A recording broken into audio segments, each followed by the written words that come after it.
How do you diagnose HIV? I mean, normally when you're feeling sick, you can just kind of go to the doctor and tell them your symptoms, and they might just be able to diagnose you on the spot.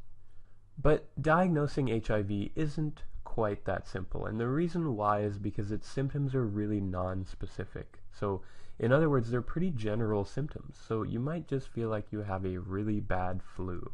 You might have, a headache, or maybe some muscle pains or joint pains, or you might have a sore throat. I'm sure every one of us has felt that way in the past. But that doesn't mean we have HIV infections. So since we can't diagnose HIV on symptoms, then how do we do it? How do we make a diagnosis?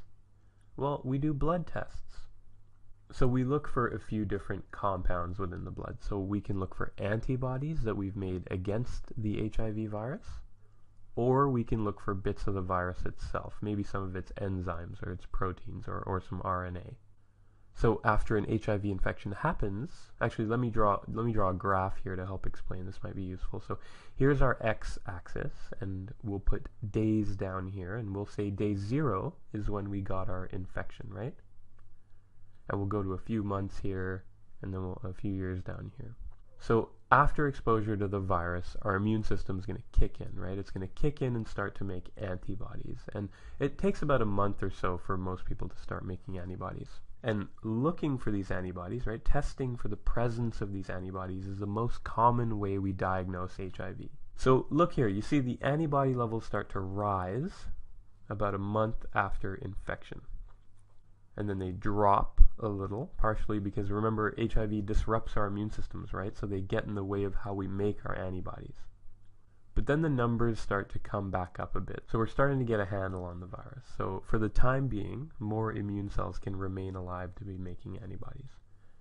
And back in the day, a few decades ago, our technology wasn't as good as it is now. And someone would have had to have been infected for almost 2 months before we could start to detect antibodies in their bloodstream. So back then, someone might have come in to get tested for HIV before this 2-month period, and they might be told that they didn't have HIV when in fact they did. So during this 2-month window period, there's a risk of getting a false negative result. A negative result despite truly having an infection.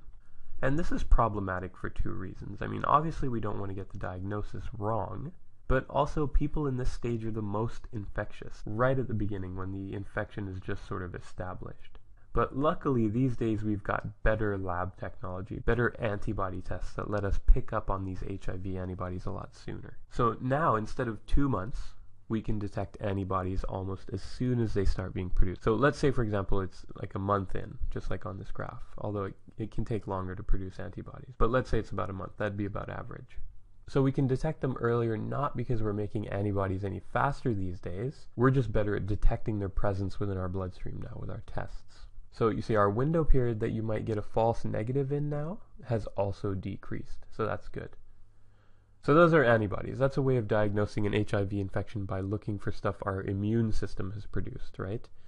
But there's actually this other test that's often done at the same time as these antibody tests. And this test is one that looks for an HIV-specific protein called P24.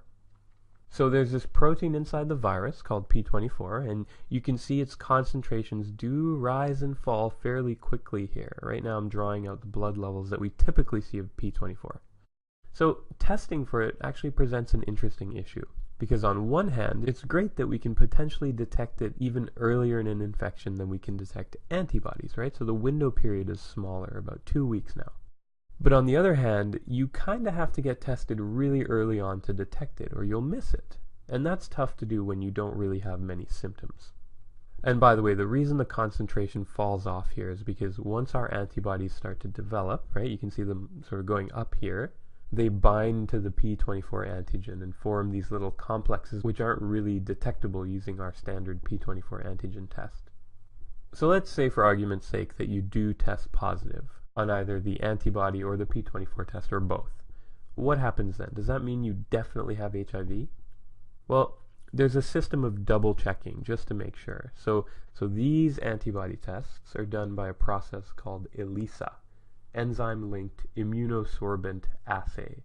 And that's a huge mouthful of words, but essentially all that means is it's a lab test that mixes our blood sample with some enzymes and some other antibodies that actually detect they stick to HIV antibodies or to the P24 protein.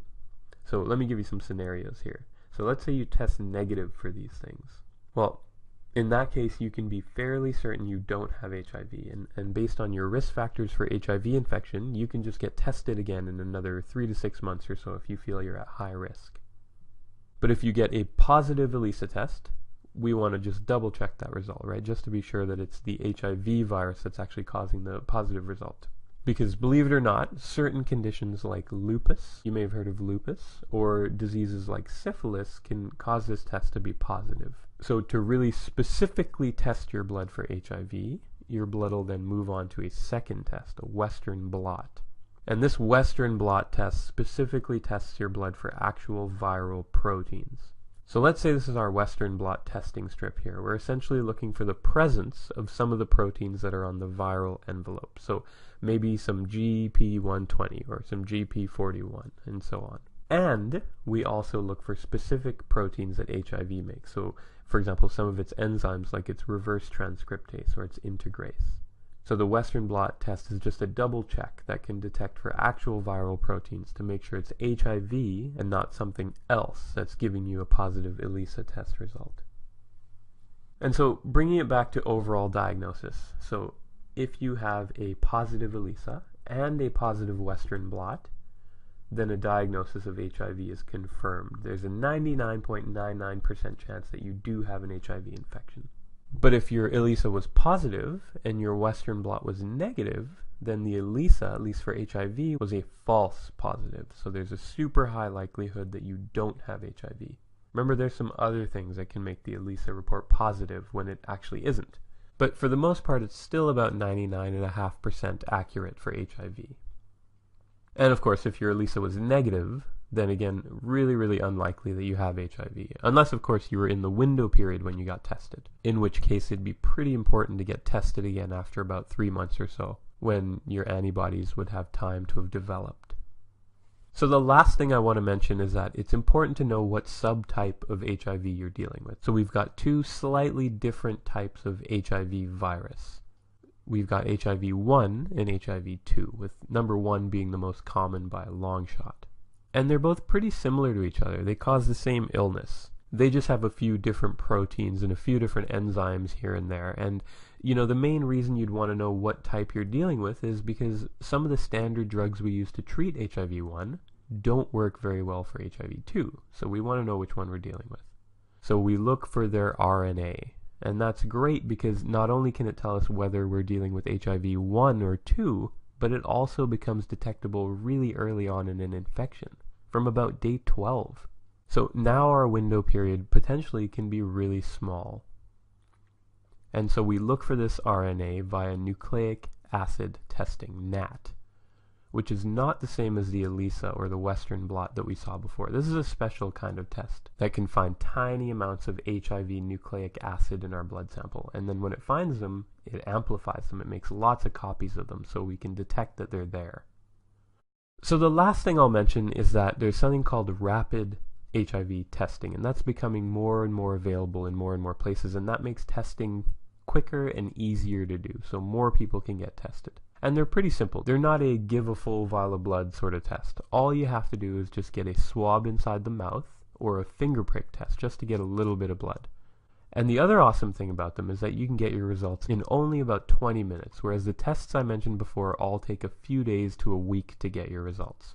So these rapid HIV tests, they work by the same ELISA method I talked about earlier. They check for the presence of HIV antibodies and P24 protein, which you can detect in your saliva and of course in your blood. So the slight issue with rapid tests is that even though they're quick and they're easy and they're cheap, their accuracy is a little bit less than the conventional tests we talked about earlier. So they're more of a screening test than a diagnostic test. In other words, they're really good at detecting true negatives, so if it comes up negative, it's highly likely that you do not have an HIV infection. But if they come up reactive or positive, then you'd have to go through the conventional diagnostic tests to confirm or deny these results, right? Just to make sure.